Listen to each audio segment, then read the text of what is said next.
Dans la paracha de Matot, la paracha de semaine, on nous raconte que le peuple d'Israël a déclaré la guerre à Midian, après qu'Israël ait fauté avec les Midianiotes, les filles de Midian, dans la débauche comme on l'a raconté la semaine dernière.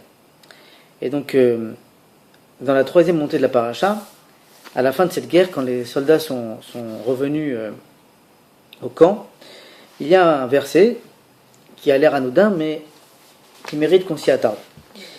Vayomer el Azar haKohen el anshe hatzava abaim la milchama zot chukat haTorah asher tziva Adonai et Moshe. Voilà que donc les soldats reviennent et Elazar haKohen prend la parole et commence à leur enseigner toutes les lois qui concernent la purification et la cachérisation des ustensiles en métaux qu'ils ont récupérés, qui fait office de butin et qui étaient au Midianim, donc il fallait les cachériser. Et donc voilà que toutes ces lois, c'est Elazar qui leur enseigne. Alors, nos sages se posent la question, enfin Rashi plutôt se pose la question et demande pourquoi c'est Elazar qui enseigne ça. D'habitude, c'est Moshe qui enseigne la halachot. Pourquoi dans ce cas précis, c'est Elazar? Et Rashi nous explique les fiches et ba Moshe liklal kaas, ba liklal taot, shenit almu mimenu halachot.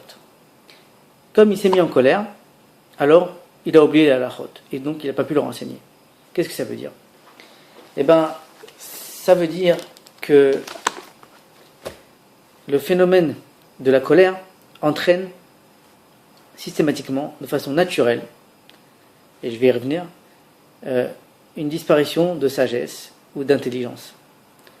Et là, en l'occurrence, donc, il a eu une perte de mémoire, enfin, il a oublié la halachot.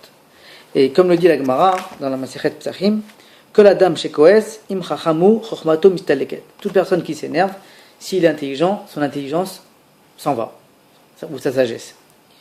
Et donc, on se pose la question, on se dit, mais pourtant, cette colère était justifiée. Pourquoi? Parce que, de quoi parle-t-on? Il y a écrit, Vaiksov Moshe, Vayomer Aleem Moshe, Achaitem Kol Kava. Les ministres d'Israël dans cette guerre avaient épargné toutes les femmes. Pourtant, c'était les femmes qui avaient fait fauter. Donc, c'était les premières cibles de cette guerre. Donc, la colère de Moshe était tout à fait justifiée. Et donc, il avait raison de s'énerver. Alors, pourquoi ça a entraîné une perte de mémoire?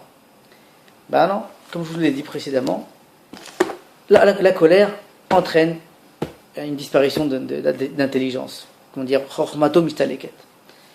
Et donc, c'est un phénomène naturel. C'est comme ça. On ne peut rien y faire. Et donc, ça nous fait réfléchir sur la mida du kaas, que chaque chose qu'on se dit en s'énervant n'aura aucun effet, puisque c'est des choses qui sont nulles et non avenues, car elles ne font pas office de paroles intelligentes. Et donc, si vous voulez, j'ai une histoire à vous raconter par rapport à ça. Il y a le Rav Shataya Cohen, le shifté Cohen, qui a écrit un très, très grand commentaire important sur le Shulchan Aruch, qui était un très grand décisionnaire du XVIIe siècle, qui une fois était en conflit financier, en litige financier avec un autre juif en Pologne. Et donc, mais il ne pouvait pas porter l'affaire devant le tribunal de sa ville puisqu'il était très connu. Donc il y avait une crainte que le procès ne soit pas équitable. Donc ils décidèrent de transférer toute l'affaire dans un tribunal d'une ville très lointaine où il n'était pas connu du tout. Et donc voilà, qui se déplace là-bas. Et lui, dans sa colère, dans sa nervosité par rapport au dossier, il était comme ça avec véhémence et étudiait son dossier. Il était sûr de son coup et qu'il allait avoir gain de cause. Donc voilà, ils vont dans le tribunal. Et après eu plusieurs auditions, le juge de cette ville, finalement, tranche en faveur de l'adversaire. Bon, alors le Rav est quand même étonné. Bon, il accepte la sentence, c'est un Talmid Chacham, il n'a pas le choix. Et finalement, il va voir le juge, lui dit, bon, j'accepte, mais j'aimerais bien savoir comment vous avez tranché. Il fait, c'est vrai que c'était un cas complexe, j'étais à deux doigts de trancher en votre faveur, etc., mais j'étais quand même soucieux. J'ai été voir un nouveau commentaire que j'ai reçu récemment, qu'on m'a envoyé, et finalement qui traite de cette souga, et qui m'a fait trancher en la faveur de votre adversaire. Ah bon, et quel est ce commentateur? Et quel est ce décisionnaire? Il fait, c'est Shifté Cohen. Shifté Cohen. Et voilà. Avec stupeur, il s'est aperçu que c'était lui-même qui avait écrit ce psaque, cette décision halachique. Et du coup, avec la colère, il a perdu tout sens équitable. Il a même oublié ses propres décisions halachiques. Donc comme quoi la colère n'est pas forcément une bonne idée et qu'il faut y faire attention. Voilà, pour nous tous, pour moi-même, pour tout le monde, il faut travailler cette mida, surtout dans cette période de 3 semaines, entre 17 Tammuz et 9 Av, qui est propice au travail des midot. Voilà, sur ce, Shabbat Shalom.